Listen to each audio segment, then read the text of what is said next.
What's up, guys? This is the vinyl casket.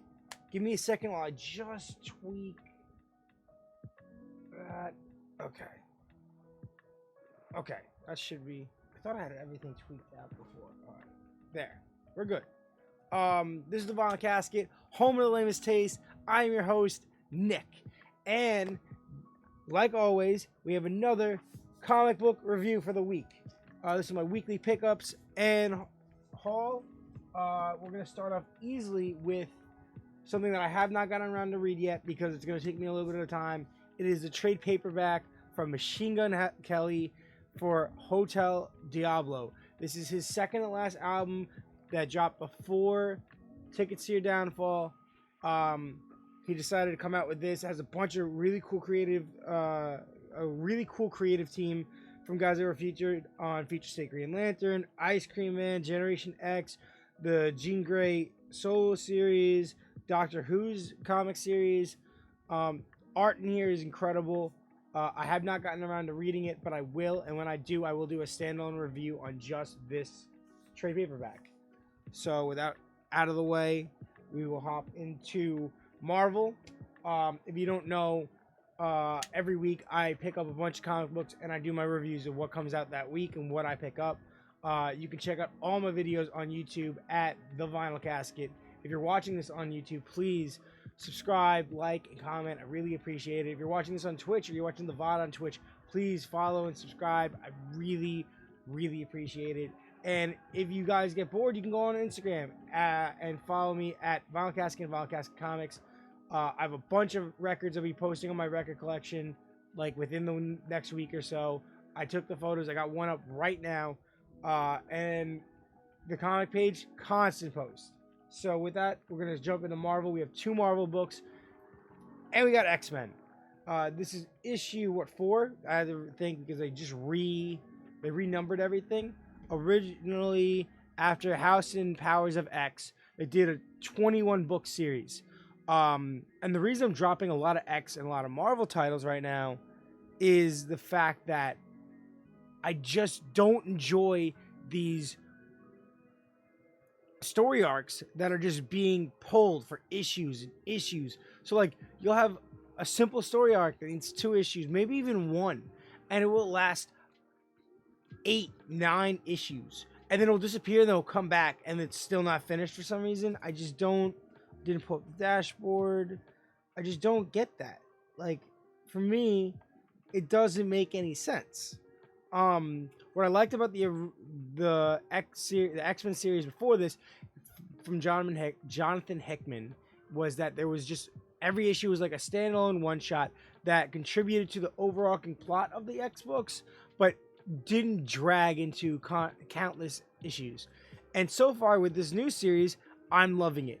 Every issue is almost like a one-shot monster of the week type fight, right? But it has an overarching connecting plot that each issue kind of gets expanded on. And in this one, it connects to the events that are going down in Doctor Strange. With Death of Doctor Strange, Nightmare, one of his villains, is just seemingly roaming around New York, no problem, does not care, and happens to, end up in New York City and runs into the X-Men's base, the treehouse. And, Jean Grey, Omega level telepath, takes him on. Awesome story. I really enjoyed it. I love diving into these characters' individual fears and stuff. And to see this like little cute one shot was an awesome story. I'm enjoying stuff like the last couple issues of Flash are just like this, and I love it. I'm gonna give it an 8 out of 10. The only other Marvel book I have is issue 76. Right? 76 of SpiderMan, Amazing Spider-Man. I hate this cover because it's just kind of annoying. But after the events of fighting the UFO last week in 75, Ben Reilly's suit was able to protect him, but Peter was hurt. So Peter's clone, Ben Reilly, was able to bring him to the hospital, calls Aunt May and Mary Jane. I love those conversations in the hospital and the way they develop these characters. The art is incredible. Gleason's doing a great job. And then finally, the interaction between Peter and Ben was a little forced in the first issue. But in this issue, it really felt like how it should. These guys that, they're brothers. They are clones of each other. They've gone through a lot of shit. Um, and Peter gives him the blessing to be Spider-Man, and he goes after the UFOs, and then Peter, starts seizing up, and the cool thing is that his body's failing him because of the radiation poisoning, but his spider sense is kicking in, telling him to do something, and his body is like convulsing and freaking out because his spider sense and the radiation poisoning are like fighting inside of him, and he's freaking out. And I can't wait to see what happens. I can't wait to see him fight through this. And I can't wait to have 2 Spider-Men. I want Kane. I'm going to give this also an 8 out of 10. I loved it. Now we're on to DC. So we're going to start off with something I'm so happy is over. Issue 4 out of 4 of Superman and the Authority. I enjoyed issue 1. My voice just creaked. Issue 2, I was like, I don't want this. And I was like, you know what? There's only 4 issues. I'll just pick it up. And then I find out that this story is tying directly into the new ongoing Action Comics. You know what that means? I'm dropping Action Comics. I think this is so... I like the characters. I thought, dialogue was okay. But at the end, this seemed like a thicker issue. And it was just dragging. And I was bored towards the end. Beginning of the issue, I enjoy it. The stuff with what's his name? Ultra Humanite had implanted his brain in Solomon Grundy. I thought that was cool. The fact that Brainiac is behind all of that stuff, and Brainiac is now also behind the stuff with Warworld, and now this is going into the Warworld thing. I'm gonna give this like a 4. I'm not a fan. I think it just drags. I think the character designs and art is really cool, but the story for me is just really lackluster. That being said, we're on to Titans United issue 2, a cardstock cover. So I thought DC's cardstock covers were starting to fall off, and I was starting to just get the A covers. This week they really pulled it off. This is an incredible Raven cover. Story.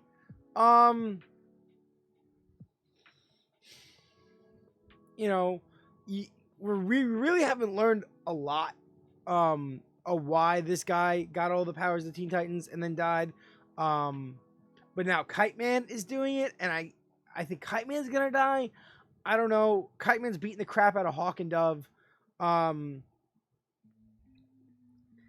Connor doesn't have his powers, or they're out of control. I like the art style. I do like the dialogue. I just am waiting for the story to really pick up. I think this is a little, like I said, lackluster. But this is a better title, so I'm going to give it like a 6.5. I did enjoy it, but nothing crazy happened. Nothing that hooked me. On the other hand, I Am Batman issue 2 with this sick cardstock cover. Everything I hated about the next Batman post Future State is completely corrected in this 0 issue, issue 1, and now issue 2. This is without a doubt, I'm going to give this like a 7.5, 8. I thought it was awesome. I'm really liking him taking on this mantle of his own Batman.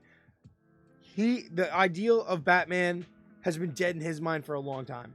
And now that with Fear State with Scarecrow, everyone thinks that Batman's actually dead. So he's out here proving that the ideals that he stood for originally are still there, and he's going to do what it takes to save Gotham. This introduces a new villain that's leading like a 3rd tier. So you have you have Scarecrow doing his thing. You have the Magistrate doing their thing. And now you have, what's his name? This guy Seer leading, using, he's the one that hacked Oracle, and he's now trying to control everything under the scenes and lead a 3rd rebellion of people against everyone. I thought that was really cool. I loved it. I'm going to give it, I said 7.5, 8. I'm going to give it a 8. And that goes directly into the first story in Batman Urban Legends. So you get 4 stories in here. You get a Professor Pig story. Art was cool, painted style. I liked it. It was boring. I wasn't really a fan. You also get a Batwoman story, which we haven't gotten a lot of Batwoman stuff since Joker War, right? and I really enjoyed this. It incorporates Cassie, Batgirl, and it ties right into the Seer stuff. And I thought that was really cool. It's one of two parts. I can't wait for the second part. Outsiders is really cool. How it connects future state to the future state reality future to our current, and sending Black Lightning in the Sword back to the past. I thought that was cool. You get to see the Frankenstein fight. And the fourth story was John Paul Valley. What is his name? What is his code name? Azrael. So you get to see Azrael, more Azrael. And we had a lot of weird Azrael stuff about John Paul's father, I think. And that guy Father Valley in Catwoman. So I'm interested. I think it's going to be a 3-part story. I'm interested to see how John Paul, is he back in Gotham doing his thing, telling Batman, I'm not going to kill anyone. That wasn't me. That guy that killed himself, that wasn't me. Sorry. I really like that. I love that dynamic. And I hope that the Azrael we saw in the Catwoman background ties into this. And I can't wait. I can't wait to see that. Usually I give this like a pretty middle of the ground score. I'm gonna give it a 7. It was pretty good. Batwoman story, Outsider story, and Azrael, fire. Mr. Pig, Professor Pig. If you're into that, cool. It was just kind of funny. Future State, like we're saying, awesome. This was also an alternative cover. This is another cardstock cover for Future State, Gotham. This, like I said, we were talking about her before. This is Cassie, Batgirl. I love this. Finally, next Batman and Peacekeeper Red Hood are fighting inside the police station. They are fighting the Peacekeepers. They are going after Warmonger. Batman's going to get the rest of the bats to get them together. Big fight. He has the Arkham Knight suit.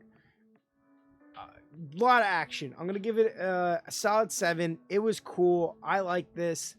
Art is incredible. If you don't know, this is black and white manga style, except it does read like the English way. So that's cool. 7. I thought it was awesome. Definitely worth picking up. Like, you don't really need to read everything. I think you could appreciate the singles as they are. Then you have issue 2 of... Oh, and that was issue 6, by the way. You have issue 2 of Harley Quinn, the animated series, Eat, Bang, Kill Tour. Cardstock cover. I love the art style. It matches the show, the HBO show, perfectly. With that being said, continues the story just like it did in the first one. Really cool stuff. Selena Catwoman's in here. I love the interaction with the hyenas. I love Batman and Catwoman's interaction here. I thought the dialogue was super accurate to the show. Yeah, I don't want to give it away. It's really good. Definitely, if you watch the show and you like the first 2 seasons or 3 seasons or whatever it is now, read this. It is a lot of fun. I'm assuming that the next season is going to jump a bunch after the comic, I guess, because it would be stupid to just redo the comic. I'm going to give that an 8 out of 10. And now my favorite book ever, issue 3 of Blue and Gold.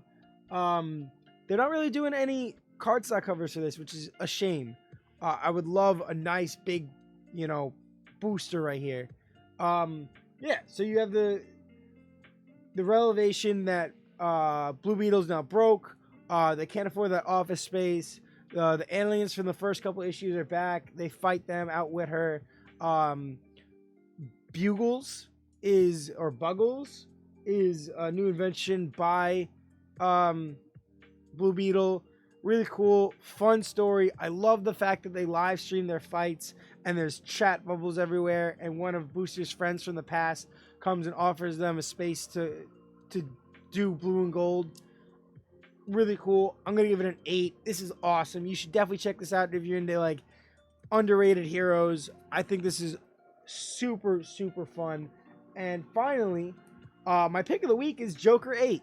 Awesome cardstock cover with Punchline on here. I think this super vibrant, super saturated stuff is really cool. Yeah, so no Joker. Straight after the last one, you see Vengeance. That's her name now, the She-Bane. You get her background story. You get to see why she is going back after Commissioner Gordon and that whole thing. You get some, evolution of that, and you get the background story, the backup story with Punchline going after Blue Jay, whatever her name is, and her old friend, and then Orca is now fighting with them. Really cool. I think this is my favorite book of the week. I love this Joker story. It's awesome. It is just a lot of fun. It's really interesting, and it's super different. I'm going to give this an 8. And yeah, that's all I have for the week. There was, some manga pickups and stuff. I have an unboxing that I will be doing live, and then posting right after this. When I do get around to this, I will do a review, standalone review, live review on the channel. And then look out, because I will be posting my reviews and my bulk review my bulk post on Instagram today. Yeah. That's all I got to say. Oh, and I will be, if I have time right now, I might not, but I'm either today or tomorrow, maybe tomorrow night, I'm going to be doing once I get enough volumes or something, or I catch up to it, I'm going to do a manga review. So, I think the first one I'm going to do is In Another World with Your Smartphone. I'm going to do the first 3 volumes, because that's all that's out right now. I'm caught up. I'm going to do a review of those first 3 volumes live here on the channel, posted on YouTube. So stay tuned for that. Thank you again. Remember to stay lame. This is the Vinyl Casket, home of the lamest place. See you guys next time.